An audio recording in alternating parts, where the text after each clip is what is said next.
Night vlog பார்த்துக்கலாம் ஓகேங்களா.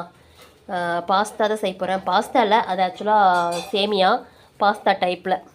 அதுக்கு ஆனியன், கொத்தமல்லி தழை, ஒரே ஒரு பச்சை மிளகா மட்டும் கட் பண்ணி வச்சுருக்கேன் ஓகேவா.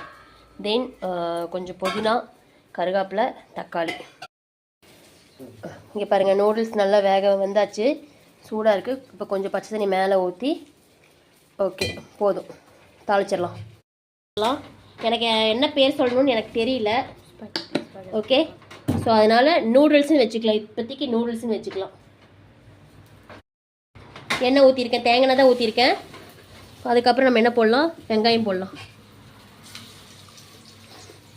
எண்ணெய் காஞ்சதுக்கப்புறம் வெங்காயம் போடுங்க. ஒரே ஒரு பச்சை மிளகா கட் பண்ணி வச்சுருக்கேன், அதையும் போட்டுடலாம். கருவேப்பிலை போட்டுடலாம். நல்லா வெங்காயம் வணங்கட்டும். வெங்காயம் வணங்கிருச்சு. இப்போ ஒரே ஒரு தக்காளி மட்டும் கட் பண்ணி வச்சுருக்கேன், அதையும் போட்டு நல்லா வணக்கிட்டு,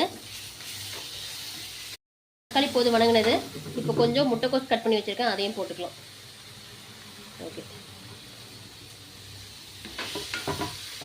இது வீட்லேயே செஞ்சது கரம் மசாலா தூள் ஓகே. அது லைட்டாக போட்டுக்கோங்க, ஒரே ஒரு ஸ்பூன். இப்போ இந்த புதினாத்தில் கட் பண்ணி வச்சுருக்கேன், அதையும் போட்டுக்கிறேன். இதெல்லாம் நான் வாசனைக்காக மட்டும் போடல, ஜீரண சக்தி வந்து கொடுக்கணும் அப்படிங்கிறதுக்காக தான் நான் போட்டுட்ருக்கேன். இந்த ஸ்டேஜில் ஆல்ரெடி வேக வச்சுருக்கிற நூடுல்ஸை இதுக்குள்ளே போட்டுடலாம். அவ்வளோதான். உப்பு நான் வந்து போடலை, இதுலேயே இந்த நூடுல்ஸ்லேயே போட்டு நல்லா வேக வச்சுருக்கேன். ஸோ அதனால் நான் உப்பு இதில் சேர்த்திக்கல. கொஞ்சமாக பெப்பர் போட்டுக்கலாம், காரத்துக்கு தான். நான் காரம் அதில் அதிகமாக சேர்த்திக்கல, ஒரே ஒரு பச்சை மிளகா அந்த கரம் மசாலா தூள் தான் போட்டிருக்கேன். ஸோ அவ்வளோதான். கொத்தமல்லி தூளை தூவி விட்டு ஸ்டவ்வை ஆஃப் பண்ணிடலாம். மைதா மாவு மிக்ஸ் பண்ணி வச்சுருக்கேன், நல்லா தண்ணி மாதிரி கலக்கி வச்சுருக்கேன் தோசை. இதில் என்ன நான் பச்சையாக என்ன தெரியுதுன்னா புதினத்தில் போட்டிருக்கேன். மைதா மாவு ஜீரண மாதிரி கொஞ்சம் லேட் ஆகும், ஸோ அதனால் புதினத்தில் ஜீரண சக்திக்காக நான் கொடுத்துருக்கேன். மைதா மாவு தோசை எடுத்துடலாம், வெந்துருச்சு. இப்போ ஊற்றிக்கலாம். நல்லா மாவு தண்ணி மாதிரி கரைச்சிக்கோங்க, நல்லதாக வருது.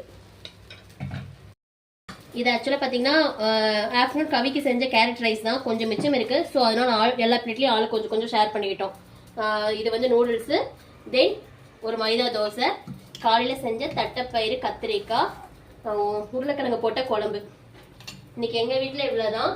ஸோ பிடிச்சிருந்தா லைக் பண்ணுங்கள், ஷேர் பண்ணுங்கள், மறக்காமல் கமெண்ட் பண்ணுங்கள், சப்ஸ்கிரைப் பண்ணுங்கள் ஃப்ரெண்ட்ஸ் ஓகேங்களா. Okay friends, good night all, பாய்.